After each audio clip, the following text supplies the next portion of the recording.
Hello everybody, my name is Brianna Bilo and this is your June 2025 monthly weather summary. So kicking things off, we have our story of the month, which was our Grand Valley hailstorm. As you can see, this storm produced golf ball sized hail or 1.5 inch sized hail across a good chunk of the Grand Valley. This large hail actually started over Fruita, tracked to the south across the Redlands, and then over into Orchard Mesa.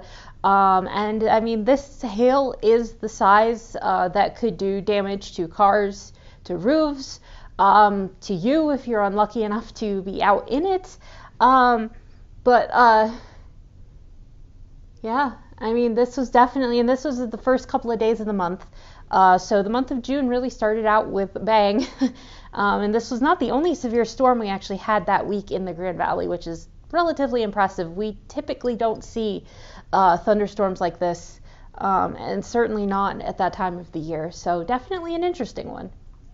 Moving into our temperatures, the month of June was also pretty warm. Our highest high for the month was 104, and that occurred in Canyonlands Airport, which is near Moab on June 19th. And our coolest highest high was 85 degrees, which occurred in Aspen on the 19th, 20th, and 21st.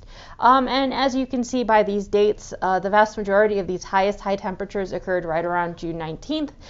We had a particularly strong little heat wave that settled over the area during that week, leading to these really warm temperatures. These ran about 10 to 15 degrees above normal, and in fact that 102 in Grand Junction tied the record for that day.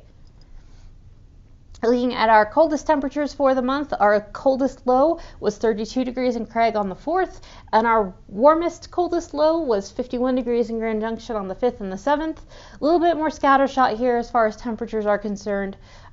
These are not necessarily unusually cold lows. None of these are necessarily associated with one particular system moving through and bringing a push of cold air, although you can kind of see with where these are sort of clustered that there were a couple of systems that did work through and bring cooler air to the area.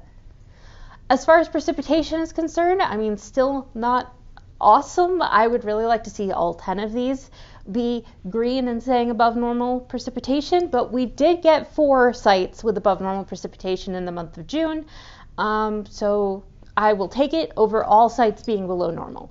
The most precipitation for the month fell in Cortez, where they got just over 1 inch, and this was 3/4 of an inch above normal. The least precipitation, poor Vernal.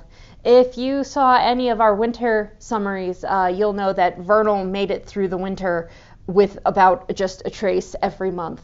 And Vernal was down 1/2 inch. Looking at our drought update, not the best news, as you would expect, considering that precipitation update I just gave you.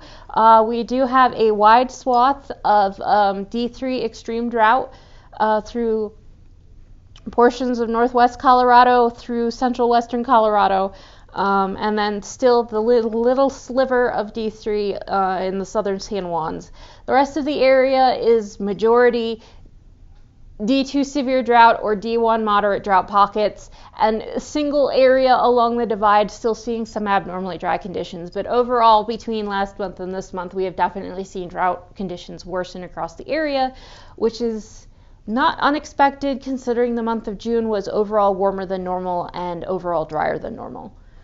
And then looking at our drought outlook for the next month, we are looking at drought persisting. Not a lot of change here. This actual tendency graph does not indicate whether drought will worsen when drought is present, so we could see some fluctuation in our drought conditions. You know, we could see areas worsen, we could see areas improve, but unless we get into that D0 abnormally dry category or completely drought free, drought will persist no matter what the changes are. Looking at our outlook for the month of July, as far as temperatures are concerned, we are very strongly favored to see above normal temperatures. This is, I believe, a 50 to 60% chance of above normal temperatures across the southern portion of the area, and then getting into like a 60 to 70% chance across the northern half of the area. So a very strong indication from the Climate Prediction Center that the month of July is going to be above normal. As far as precipitation is concerned, not the best news in the world, as we are looking at equal chances of above or below normal precipitation for the western slope, with the actual signature, the monsoonal signature for above normal precipitation, really confined across southern Arizona and southern New Mexico. But it could be worse. We could be seeing a signal for below normal precipitation, so I will take the equal chances. So that means that there are equal chances that we will see above or below normal precipitation over the course of the month of July. Or another way you can think about it is best chances of seeing relatively normal precipitation for the month. Not above, not below, just kind of generally normal. So could be worse. I'll take it. And that's that for the summary for the month of June. I hope you enjoyed. I'm going to try to be better about getting these out on a regular basis again now that some things have calmed down in the office and I have a little bit of extra time. And I hope you've enjoyed and you'll come back and watch some of the other ones.